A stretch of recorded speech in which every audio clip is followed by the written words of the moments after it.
Today we're going to be looking at the red installation tool from Spectravision, which goes with the Adagio Pro range of lamps. The tool itself comes in two halves, which simply fit together, and then there's a red nut that goes in the end. The red nut is used for fixing the lamp into the ring. You can put this on the back of the lamp and twist it and get it tightly into the ring. Without this tool, there's virtually no way of doing this without damaging the lamp. Second part of the tool is used for after we've fitted the niche. So we have the niche with the waterproof gland in the back, which will be glued together. We have the flexible conduit out the top going to the deck box.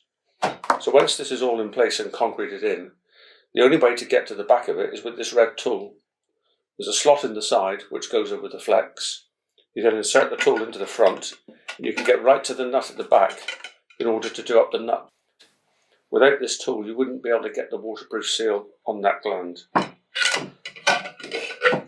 kit also comes with a draw tape to help pull the cable up through the niche, through the flexible conduit and into the deck box. So that's the red installation tool from Spectravision for the Adagio Pro range, and every customer is allowed one of these free with their first order. If you need any more information on that, please don't hesitate to contact us in the usual way.